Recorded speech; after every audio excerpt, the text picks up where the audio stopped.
জুলাই জাতীয় সনদ বাস্তবায়নে গণভোট ইস্যুতে রাজনৈতিক মহলে চলছে কথার লড়াই।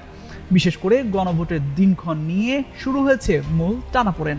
একদিকে বিএনপির দাবি জাতীয় সংসদ নির্বাচনের সাথেই আয়োজন করতে হবে গণভোট, অন্যদিকে জাতীয় নাগরিক পার্টি ও জামায়াত ইসলামী চায় নির্বাচনের আগে এই ভোটের আয়োজন। সব মিলিয়ে জুলাই জাতীয় সনদ নিয়ে তৈরি হয় অনিশ্চয়তা। এই ইস্যু উঠে আসে উপদেষ্টা পরিষদের বৈঠকেও। সেখানে গণভোট নিয়ে চূড়ান্ত সিদ্ধান্ত নেন উপদেষ্টারা। গত কয়েকদিনের আনুষ্ঠানিক অনানুষ্ঠানিক আলোচনার ভিত্তিতে এই ইস্যুতে নীতিগত সিদ্ধান্ত নিয়েছে অন্তর্বর্তী সরকার। সংশ্লিষ্ট সূত্র যুগান্তরকে জানায়, জুলাই জাতীয় সনদ বাস্তবায়নে গণভোট এবং আগামী জাতীয় সংসদ নির্বাচন একই দিনে হবে। এই গণভোটে জুলাই সনদের প্রস্তাবগুলোর উপর বিভিন্ন দলের দেওয়া নোট অফ ডিসেন্ট উল্লেখ থাকবে না। তবে ঐক্যমত্য কমিশনের পক্ষ থেকে সনদ বাস্তবায়নে 270 দিনের বাধ্যবাধকতার যে সুপারিশ করা হয়েছে সেটিও তুলে দেওয়া হবে। এছাড়া পিআর পদ্ধতিতে গঠিত হবে সংসদের উচ্চকক্ষ। অর্থাৎ জুলাই জাতীয় সনদ নিয়ে বিএনপি, জামায়াত, এনসিপির যে দাবি রয়েছে সেই সব দাবি মানার ক্ষেত্রে সরকার ভারসাম্য রক্ষার চেষ্টা করছে।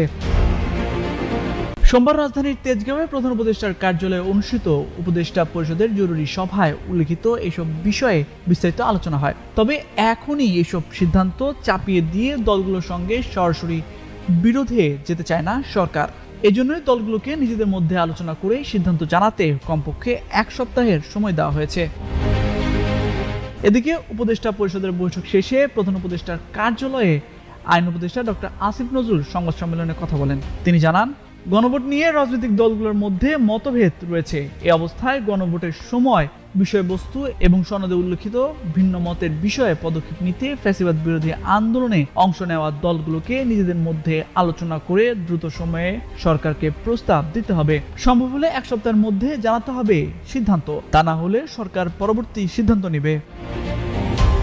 বৈঠক সূত্রে জানা যায়, রাজনৈতিক দলগুলোর সঙ্গে আলোচনায় নভেম্বরের প্রথমার্ধ পর্যন্ত সময় লাগবে। এরপরও তারা একমতে আসতে না পারলে সরকার আদেশ জারি করবে।